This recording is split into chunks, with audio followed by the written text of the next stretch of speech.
Africa. Le grand rendez-vous avec Liliane Niacha sur Africa Radio. Et dans quelques minutes, nous retrouverons nos invités pour parler de certaines missions onusiennes. Pourquoi peinent-elles à convaincre? Mais on va parler de la faim en Afrique avec un responsable du PAM. Décryptage dans le grand rendez-vous avec Liliane Niacha sur Africa Radio. Adamou Unteni Isaka, bonjour. Bonjour. Vous êtes conseiller régional pour la résilience au bureau du PAM, le Programme alimentaire mondial à Dakar au Sénégal. Le PAM alerte sur les risques d'aggravation de la faim dans le monde en raison de la crise climatique. Quels sont les faits ou éléments qui justifient cette inquiétude? Effectivement, la crise climatique va impacter les moyens d'existence des communautés et par conséquent avoir des conséquences sur la production alimentaire et nutritionnelle et donc avoir bien sûr des conséquences aussi sur les communautés de manière générale. Disons que je n'ai pas de chiffres à parler sur l'évolution sur les changements climatiques, mais ce qui est sûr, c'est que dans nos zones d'intervention, nous sommes conscients qu'il y a à peu près 80% de ces zones-là qui sont en insécurité alimentaire et nutritionnelle. Et ça, c'est lié effectivement au changement climatique, contrairement à d'anciens chiffres que nous avons qui tournaient autour de 60 à 70%.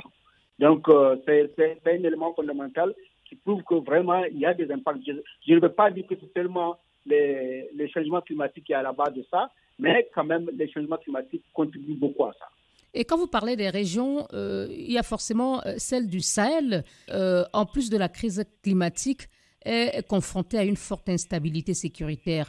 Quelle est justement la situation alimentaire dans cette partie du continent? Comme vous l'avez très bien dit, le Sahel est confronté à de nombreux défis, dont notamment, vous avez parlé de l'insécurité tout court, donc l'extrémisme violent, les migrations, les conflits de manière générale, la pauvreté, mais aussi surtout l'insécurité alimentaire et nutritionnelle que nous connaissons, qui effectivement aggrave la situation au Sahel. Et les pays du Sahel, de manière générale, aujourd'hui, comme vous le savez tous, sont sujets à ce choc des détresse et sont saisis aussi par, comme je l'avais dit, l'insécurité alimentaire et nutritionnelle. Et effectivement, cela s'illustre aujourd'hui dans les réalités au niveau de toutes les communautés où nous intervenons. Quelle est la réalité de la crise alimentaire dans le Sahel? La crise alimentaire est notoire, surtout cette année où on a constaté, en tout cas à travers les enquêtes et le cadre harmonisé dans les pays, que l'année a été très, très, très mauvaise. Et cette situation va toucher dans les pays du Sahel à peu près 4 à 5 millions en tout cas de personnes qui seront touchées par cette insécurité alimentaire et nutritionnelle. Dans le centre du Sahel, notamment au Burkina, au Mali et au Niger, on estime que 10 millions d'enfants âgés de 6 à 59 mois souffrent de malnutrition aiguë. Exact. Donc, il y a environ 6 millions d'enfants, mais ce n'est pas seulement les enfants. Cette fois-ci, même les grandes personnes sont aussi touchées. Donc, c'est les groupes vulnérables de manière générale, les communautés vulnérables qui sont touchées. Et c'est ce que nous estimons à peu près à 5 millions dans la zone du Sahel. Et pour les enfants, comme vous le dites, peut-être que c'est beaucoup plus élargi, puisque je n'ai pas les derniers chiffres du cadre harmonisé devant moi. Et c'est à peu près, comme vous l'avez dit, les 6 millions d'enfants qui vont souffrir de malnutrition. Le PAM demande des mesures adaptées pour soutenir les communautés et les aider à s'adapter au choc et au stress climatique. Quelles sont ces actions prioritaires et ciblées qui doivent être mises en œuvre en urgence pour éviter le pire? Je pense que le PAM, dans ses interventions, a voulu changer le paradigme qu'on connaît aujourd'hui en donnant une réponse au comment passer des stratégies dans les tiroirs à l'action dans les terroirs. Cela veut dire quoi? Cela veut dire tout simplement que le PAM intervient directement au niveau des communautés pour les assister, pour résorber un peu ce déficit alimentaire et nutritionnel dont ils sont victimes, ou bien pour atténuer les chocs et les stress dont ils sont victimes liés à plusieurs facteurs, dont les changements climatiques. Le PAM, aujourd'hui, dans le cadre de sa stratégie de manière générale de résilience et d'appui aux communautés, essaie en tout cas d'apporter, de soutenir les pays sahéliens à travers notamment une formation, un renforcement des capacités, un renforcement donc, des services techniques gouvernementaux et aussi donc, au niveau communautaire, essayer d'apporter donc, des équipements adéquats pour permettre justement d'aboutir donc, à une résolution donc, de la problématique liée justement à cette stress et à ce choc-là.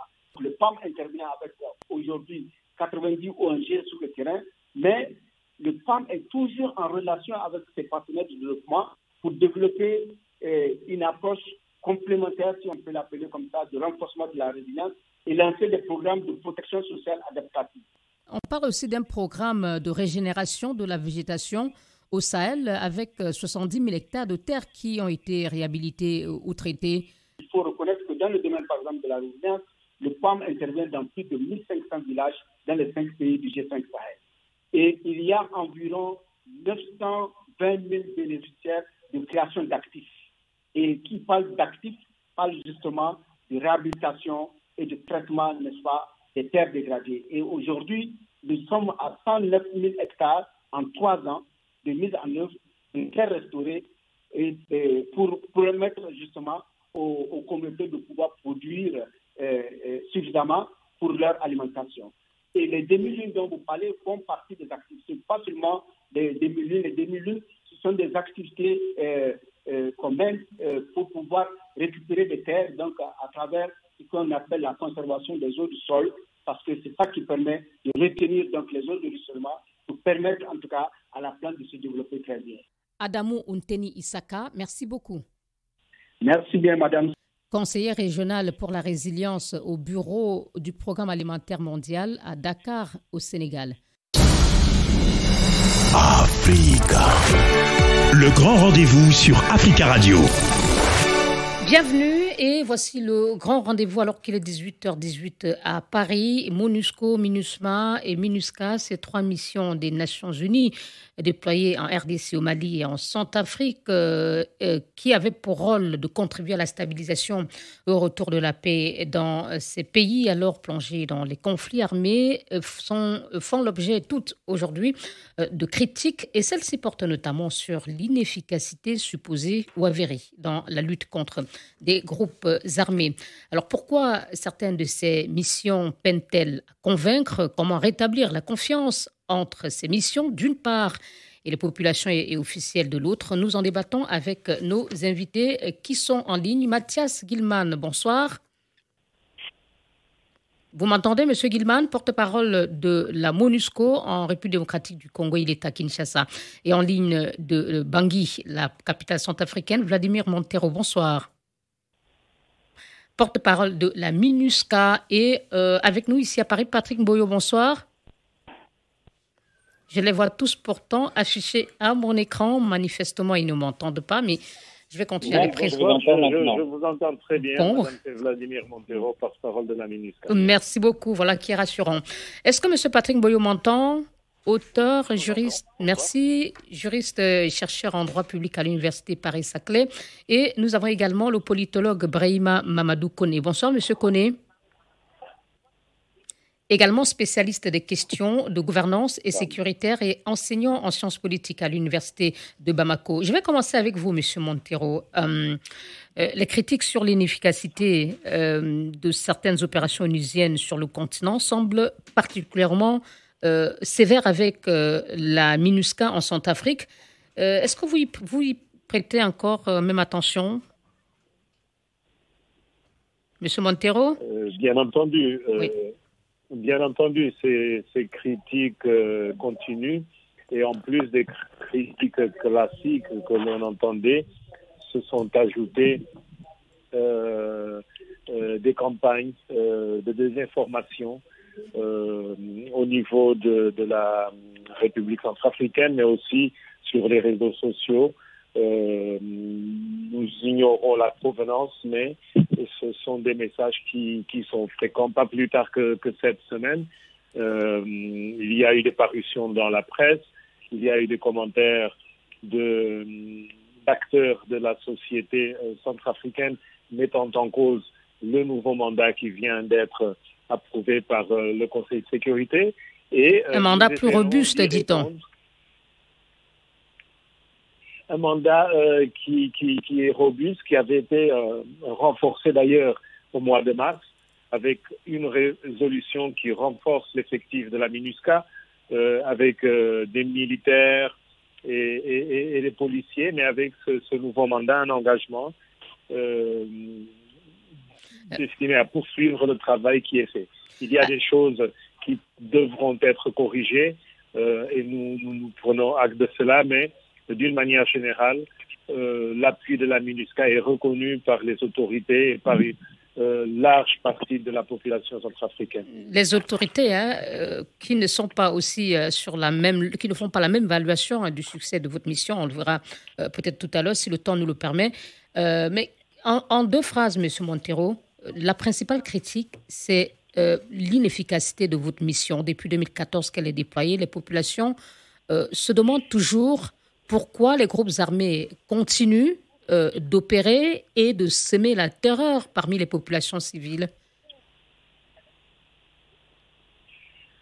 En quelques mots, je citerai la posture de la force et de la police de la MINUSCA en janvier dernier lorsque les rebelles ont essayé d'attaquer Bangui. Les premiers éléments sécuritaires qui se sont opposés à ces rebelles, ce sont les casques bleus de la police de la MINUSCA, des casques bleus sénégalais avant qu'ils ne soient renforcés par des casques bleus rwandais. L'un d'entre eux perdra la vie lors de cet incident, mais c'est juste un exemple pour montrer cette posture robuste. Merci. Monsieur Gilman, vous m'entendez? Oui, je vous entends. Ce sont les mêmes accusations formulées contre la MONUSCO en RDC. Mm-hmm. Oui, le fait qu'il y a des civils qui sont tués, parfois à quelques kilomètres de la base des Nations Unies, et ça fait plus de 20 ans que vous êtes dans ce pays et ces critiques reviennent tout le temps. Est-ce qu'au fond, il n'y a pas un problème? Je pense, vous savez, que le déploiement d'une opération de maintien de la paix est de toute façon un constat d'échec pour le pays et pour sa capacité à se prendre en charge, et que les attentes qui sont formulées par la population et même parfois par les autorités sont souvent extrêmement importantes parce qu'il y a une désillusion avec leurs propres forces de sécurité. Donc, il y a une colère qui se manifeste effectivement contre nous. Elle est légitime parce qu'il y a encore des poches de violence dans le pays. Mais dire qu'on a été là depuis 20 ans comme si rien n'avait été fait depuis 20 ans, ça nous semble un peu injuste car vous savez, nous étions à l'époque déployés encore il y a quelques années dans tout le pays et maintenant nous serons bientôt dans 6 mois déployés uniquement dans les 3 provinces où effectivement il y a un conflit d'une complexité énorme avec des dimensions régionales, avec des trafics, avec des groupes armés étrangers, avec des milices d'autodéfense sur une base communautaire. Donc la situation est toujours très inquiétante effectivement en Ituri, au nord Kivu et au sud Kivu, mais nous avons été en mesure de nous retirer de beaucoup d'endroits de la République démocratique du Congo, du Kasaï l'année dernière et du Tanganyika bientôt. Donc nous estimons qu'il y a un travail qui reste à faire et notamment un travail pour restaurer la confiance de la population, à la fois dans ce que la MONUSCO essaye de faire, mais même au-delà, dans l'autorité de l'État et dans leurs propres forces de sécurité, qui parfois, dont la colère parfois va s'exprimer contre nous, parce que c'est nous qui sommes présents dans certaines... Mais justement, M. Gilman, la colère est contre vous. Pourquoi vous-même, vous venez de l'affirmer, que le déploiement d'une mission onusienne résulte forcément, dites-vous, de l'échec des pays à régler eux-mêmes leurs conflits, ou des acteurs du pays à régler eux-mêmes leurs conflits. Donc ces missions sont déployées avec justement l'objectif d'aider à régler ces conflits. Mais au final, quand on regarde le bilan, il est plutôt, il ne va pas dans le sens de l'objectif de la mission. Parfois, c'est même la situation empire. Nous avons trouvé un pays, il y a 20 ans, vous savez, qui était au bord de l'explosion, avec plusieurs armées étrangères qui se battaient sur le sol. Donc ça a pris du temps, effectivement, de stabiliser toute la plus grande partie du Congo. Nous avons effectivement encore, comme je vous ai dit, des poches d'insécurité très graves en Ituri, au nord Kivu et au sud Kivu. J'essaye pas de présenter le tableau rose, mais il faut se remettre dans un contexte historique aussi et voir de quoi on est parti et où on espère arriver avec, encore une fois, une dimension régionale, des problèmes de stabilité politique, l'absence d'infrastructures dans un pays absolument immense.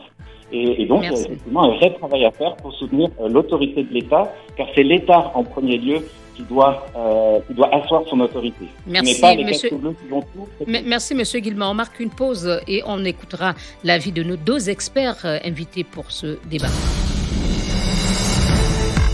Africa. Le grand rendez-vous avec Liliane Niacha sur Africa Radio. Pourquoi certaines des missions de l'ONU déployées sur le continent peinent-elles à convaincre? Nous prenons ce soir l'exemple de la MINUSMA, la MINUSCA et de la MONUSCO.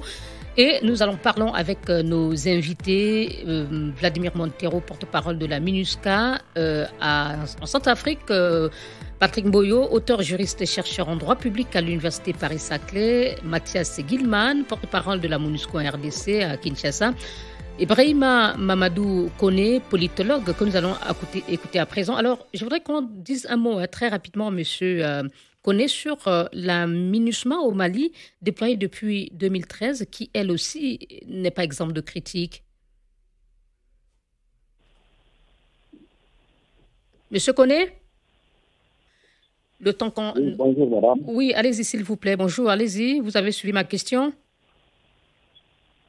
Non, je n'ai pas précisé. Oui, je parlais de la MINUSMA qui, elle aussi, fait l'objet de critiques, autant que la MINUSCA et la MONUSCO. Quelle analyse vous faites-vous de son action depuis son déploiement, en quelques phrases? Oui, ça veut dire que la MINUSCA est là au Mali depuis 2013, mais quand on analyse les actions sur le terrain, il n'y a pas de résultats. Les résultats sont en deçà des attentes des communautés à la base. Mais ce que j'aimerais ajouter, il y a aussi le rôle de nos armées qui ont pour rôle la sécurisation de nos territoires. La problématique de sécurisation au niveau du Sahel, c'est que nos armées ne sont pas capables aussi de sécuriser nos frontières. Et tant qu'il n'y a pas une vraie coordination militaire entre les États du Sahel, une vraie action de sécurisation de nos frontières qui sont poreuses pour sécuriser les frontières, on ne peut pas lutter contre le terrorisme parce qu'il y a quand même un déferlement des armes lourdes au Sahel, il y a les vendeurs, il y a des trafiquants de drogue. Tout cela, c'est lié à la porosité de nos frontières. Et tant que nous n'arrivons pas à contrôler nos frontières, quel que soit le mandat de l'administration qui soit réduit sur l'histoire, malgré qu'on est critique, ça va être compliqué qu'on puisse circonscrire la manière d'agir qui peut sur nos États. Mais je crois qu'il faut aussi revoir un peu le mandat de l'administration, qui est une sorte de force d'interposition de police pour qu'elle puisse avoir un mandat qui leur permet d'aller à la trace d'agir sur les combats. Parce qu'on a l'impression que l'administration n'est pas là pour tracer et combattre les abus. C'est ce qui a occasionné aujourd'hui cette forme de frustration au niveau des communautés, au niveau des masses populaires au Mali qui demandent le départ des forces internationales. Parce qu'on n'arrive pas à avoir des résultats sur le terrain, les attaques continuent, les gens sont tués, il y a même des attaques ciblées qui continuent au Mali au niveau de la région de Gao, au niveau du centre du pays, et il n'y a pas de réponse adéquate pour arrêter ces tueries des communautés et même ces assassinats ciblés. Donc, il y a quoi ça doit nous interroger aujourd'hui, quel est le rôle réel de la MINUSMA et quel est le rôle de l'ensemble des forces internationales qui opèrent au service du Mali. Est-ce qu'elles sont là pour protéger les abus ou pour combattre les abus? Aujourd'hui, c'est la question que la plupart des Maliens se posent et on n'a pas de réponse à cette question. Merci beaucoup, M. Koné. La liaison avec Bamako n'est pas très claire. On va essayer peut-être de vous rappeler. On espère qu'elle va s'améliorer. Alors, Patrick Mboyo, vous avez entendu l'analyse de votre camarade ici, analyste comme vous, M. Koné. Mais quand vous écoutez les explications données par M. Montero et Gilman sur les difficultés que rencontrent ces missions, et M. Gilman disait que la première mission de sécurisation revient aux armées des pays. Donc finalement, on se dit, mais dans ce cas, pourquoi sont-elles là? Peut-être, non? Oui, la question se pose justement, pourquoi ces missions viennent-elles quand la responsabilité première revient aux États? C'est simplement parce qu'au niveau du système des Nations Unies, il existe ce qu'on appelle un système de sécurité collective. L'ONU, sa mission principale, c'est de maintenir, voire rétablir la paix et la sécurité. Elles viennent en appui des armées des pays où elles sont déployées. C'est ça, elles viennent en appui. Et avant de venir, justement, j'aimerais que ce soit clair, les missions, les opérations des Nations Unies ne sont pas décidées du jour au lendemain. Il y a un travail qui est fait en amont. Déjà au niveau du Conseil de sécurité des Nations Unies, il y a des préparations qui sont les rapports du secrétariat général. Et quand on envoie une opération de la paix sur le terrain, on est en fait de la situation. On est au courant de ce qui se passe. Il y a aussi des ambassades des pays qui sont représentés sur place qui envoient aussi des notes au niveau des Nations Unies. On sait à peu près à quoi s'attendre. Mais quand je prends le cas de la mission de l'ONU en RDC et de la mission de l'ONU en Centrafrique, même au Mali, il y a certes une évolution. Les défis étaient énormes. Si on prend l'étendue de ces pays, le manque d'infrastructures, c'est vrai qu'il y a des difficultés. Mais simplement, il y a un manque de pragmatisme parfois. Le manque de pragmatisme, c'est dans le fait, par exemple, au niveau des missions des Nations Unies au RDC, d'abord c'était la MONUC, puis la MONUSCO, c'est qu'on a voulu déployer les casques bleus, plus de 22 000 personnels sur l'ensemble du territoire, un territoire qui est aussi vaste que l'Europe occidentale. C'était déjà un très mauvais constat au départ, très mauvais départ. Il fallait cibler les endroits précis. Ensuite, on a créé des brigades d'intervention chargées d'éradiquer les forces négatives. Mais ces brigades n'ont mené qu'une seule action en réalité contre le M23 qui aujourd'hui est de retour. S'il y a échec, comme le disait le porte-parole de la MONUSCO, ce n'est pas qu'au niveau de la force des forces de sécurité congolaises, mais c'est aussi au niveau des forces des Nations Unies, parce qu'on voit les mêmes rebelles, les mêmes terroristes, si je peux même le dire, qui massacrent les populations revenir après quelques années. Au niveau de la Centrafrique, c'est pareil aussi à peu près. Les Nations Unies sont en train de travailler, mais il y a une difficulté au niveau de la Centrafrique particulièrement, que le porte-parole ne dit pas peut-être, c'est au niveau de l'appui, du soutien des grands pays qui décident de la mise en œuvre de ces missions, puisqu'il y a un déficit sur la pression politique, parce que la situation politique aussi joue sur le succès, parce qu'aucune opération des Nations Unies ne peut être une réussite sans une approbation locale. C'est là que se situe en réalité les problèmes. D'où la nécessité d'avoir une franche collaboration avec les autorités des pays hôtes. Et ce n'est pas le cas notamment pour la Centrafrique. Et nous allons à nouveau, avec votre permission, Patrick Mboyo, donner la parole à M. Montero. M. Montero, vous semblez dire tout à l'heure que la MINUSCA est aussi victime de manipulation, la désinformation. Mais on ne peut pas accuser les deux experts ici qui font aussi le constat de l'échec de ces missions d'être manipulées. Est-ce que vous n'êtes peut-être pas dans le déni? Non, nous ne sommes pas dans le déni. Lorsqu'il y a des manquements, lorsqu'il y a des faiblesses constatées, nous essayons de les corriger. Et le Conseil de sécurité, par exemple, lorsqu'il décide d'augmenter l'effectif de la MINUSCA en mars dernier, c'est justement pour lui permettre de répondre à ce défi sécuritaire. Le principal problème de la Centrafrique, c'est cette insécurité causée par les groupes armés. La population nous juge par rapport à cela. Et c'est ça le gros problème. Parce que le mandat de la MINUSCA, comme le mandat de toutes les missions, est bien clair. C'est-à-dire que les missions, il n'y a pas de recours à la force, sauf en cas de légitime défense ou pour la défense du mandat. Il n'est pas écrit sur les mandats. Ça, c'est pour les éléments, c'est pour les casques bleus. Qu'en est-il de la population que vous êtes censé protéger?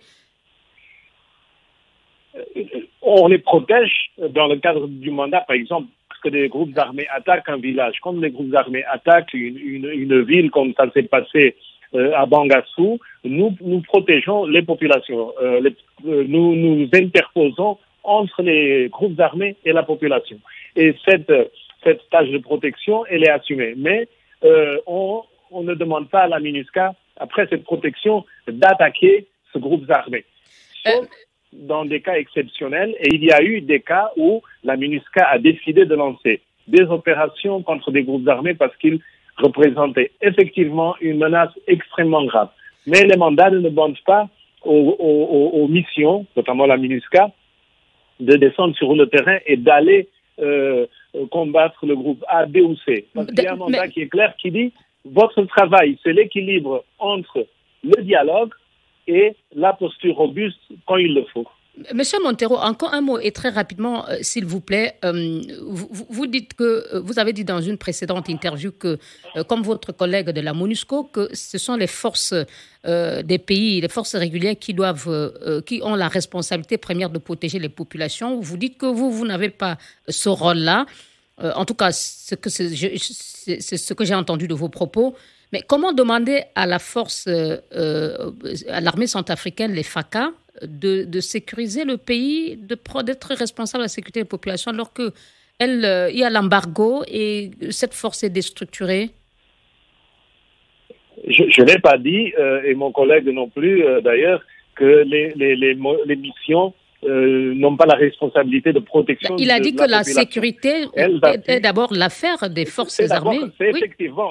Mais pour le cas de la Centrafrique, il y a l'embargo. Du gouvernement. L'armée.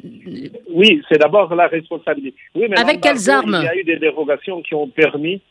Il y a eu des dérogations au sein du Conseil de sécurité qui ont permis à la Centrafrique de s'équiper. Il y a l'appui de plusieurs États membres. Mais, encore une fois, notre tâche principale, c'est la protection des populations et nous assumons cette tâche pleinement. Merci. Mais il est écrit que c'est d'abord en appui aux forces de sécurité et dans des zones où elles ne sont pas présentes, et il y a beaucoup d'endroits en République centrafricaine où il n'y a pas de forces de défense et de sécurité, c'est la MINUSCA qui assume cette tâche depuis 2014. Merci, Monsieur Montero. Non, Monsieur Montero, s'il vous plaît, on n'a pas beaucoup, on vous a suffisamment laissé le temps.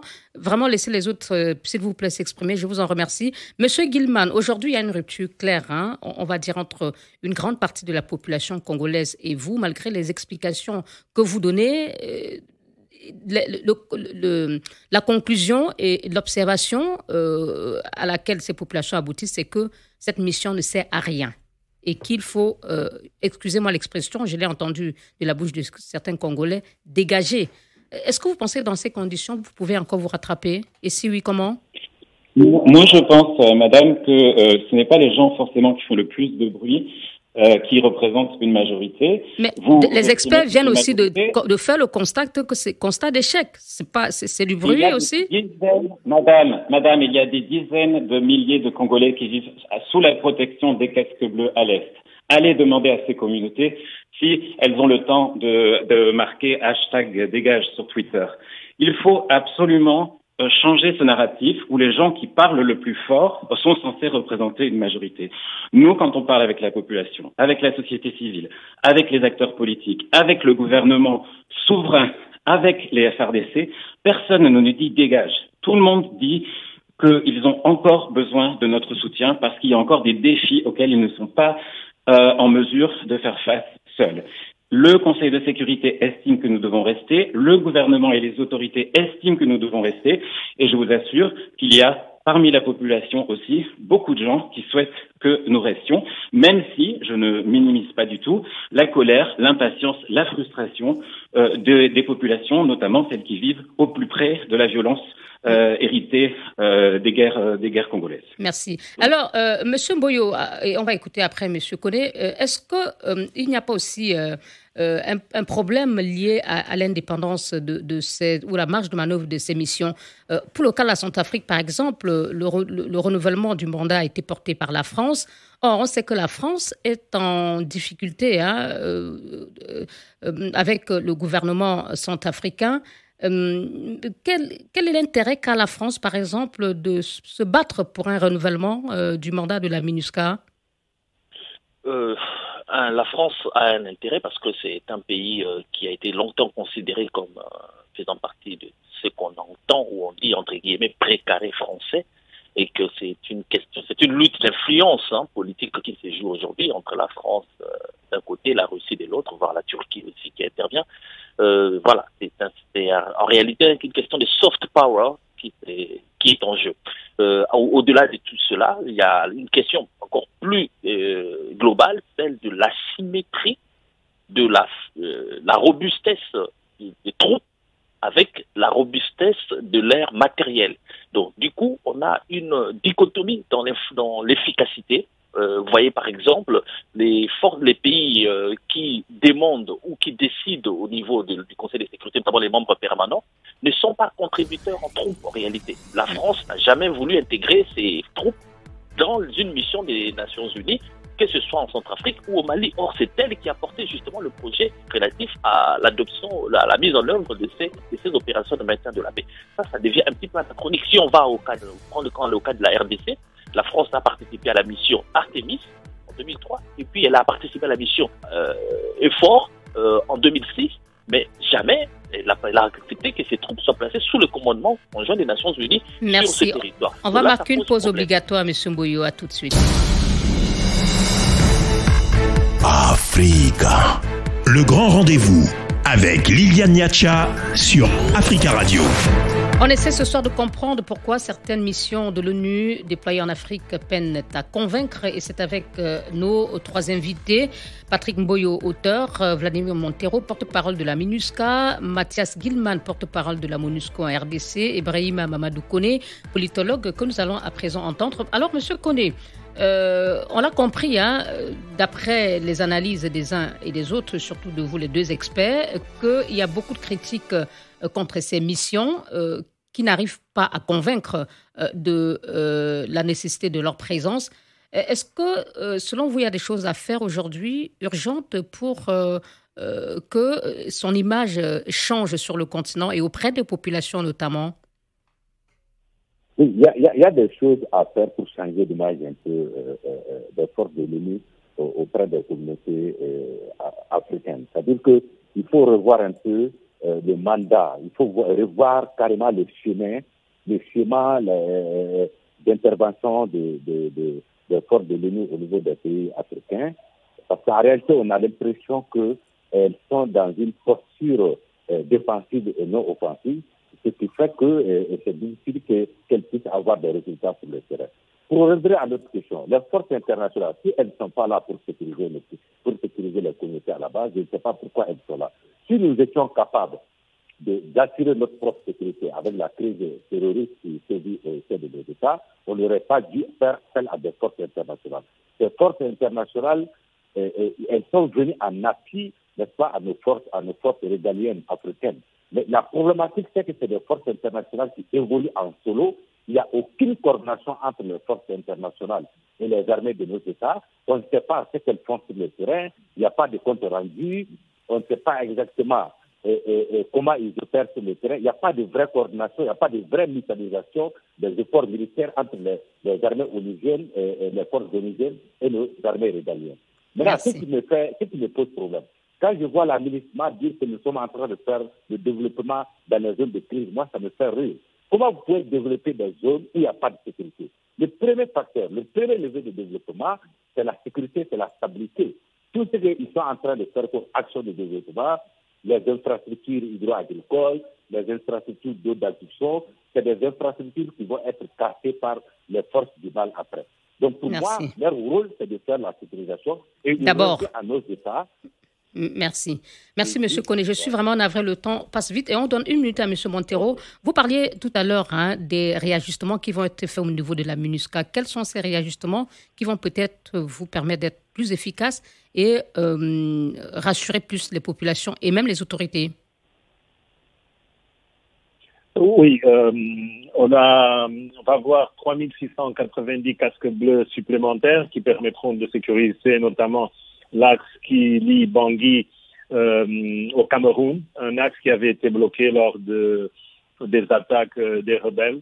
Et cet effectif permettra aussi d'avoir des forces de réaction rapides qui permettront d'intervenir là où la population se sentira menacée. Parce qu'encore une fois, nous sommes là pour protéger les populations. Je veux dire deux choses très rapidement par rapport au dernier intervenant. Il y a une coordination avec les forces de défense et de sécurité des pays hôtes. Ici, en Centrafrique, par exemple, il y a eu des opérations menées, notamment à Pawa, contre un des groupes armés, et qui a permis de libérer cette zone.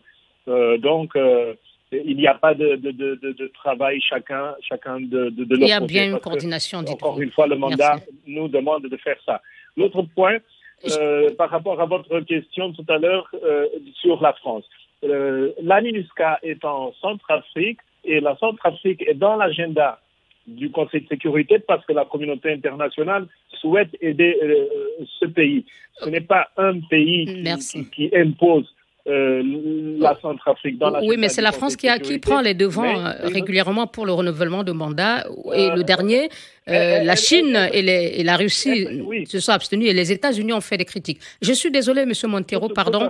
On va laisser aussi une minute à M. Gilman, votre collègue de la RDC, de réagir. C'était la question du jour. Comment rétablir la confiance entre vous, la MONUSCO, et les populations? Parce que vous l'admettiez ou non, il y a un problème. Mais je ne nie pas qu'il y a un problème, je ne nie pas qu'il y a une colère et une frustration. Je pense qu'on a un travail d'explication à faire parce que, encore une fois, les attentes sont énormes par rapport à notre présence et il n'y a pas de vocation pour nous à se substituer à un État souverain. Je parle vraiment du contexte congolais. Nous avons un État souverain que nous sommes ici pour appuyer. Et il y a une impatience certaine qui se manifeste lorsqu'il continue d'y avoir des tueries et qui se manifeste souvent contre nous parce que nous sommes peut-être plus visibles que les forces de sécurité nationales. Mais nous, ce qu'on essaie d'expliquer dans toutes nos interactions avec la société civile, dans toutes nos interactions avec les médias, c'est que nous ne sommes pas ici pour nous substituer, nous sommes ici pour appuyer. Il y a encore du travail à faire. Il y a un vrai travail à faire pour continuer de professionnaliser l'armée congolaise et spécialement la police. Et on continue à faire ça. Mais il faut que eux aussi, que les forces de sécurité nationale comme nous soyons en mesure de convaincre la population que nous travaillons dans leur intérêt. Et c'est ce qu'on essaie de faire quotidiennement. Monsieur Patrick Mboyo, on voit bien que ça ne passe pas. Cette sensibilisation, qu'est-ce qu'il va falloir faire pour que peut-être un contingent de la MONUSCO, la MINUSMA ou de la MINUSCA se retrouve peut-être dans la situation du convoi de Barkhane, comme on le voit ces derniers jours au Mali, au Burkina? J'aimerais pas qu'on termine cette émission en ayant une impression que ces missions ne servent à rien. On a été très critique, c'est vrai, on a le droit d'être critique envers ces missions, mais ce sont des opérations où il y a beaucoup de choses à faire et les défis sont immenses, j'en suis sûr. Et je sais que beaucoup de ceux qui nous écoutent, nombreux sont ceux qui en sont conscients. Mais ce qu'on aimerait que l'on puisse prendre en considération, le plus important, c'est la valeur sacrée de la vie humaine. On ne peut pas avoir des militaires, des casques bleus qui sont là pour protéger la population et qui attendent un ordre qui viendrait pour pouvoir secourir des villageois qui se font massacrer à 100 mètres, à 200 mètres de leur base. Ça, c'est inadmissible et c'est inconcevable. Si on peut au moins mettre la vie humaine, la sacralité de la vie humaine au devant, je pense qu'on se donnerait les moyens de pouvoir affronter et pour protéger ces populations, puisque ça se passe dans la brousse, dans la nuit, sans électricité. Et on ne peut pas dire qu'on n'est pas au courant quand il y a des massacres qui sont faits. Et cela ne nécessite pas d'avoir des moyens incroyables ou d'utiliser des drones comme c'est au Congo ou alors des missions d'intelligence et des renseignements comme au Mali. Non, ça nécessite simplement d'avoir de l'ouverture.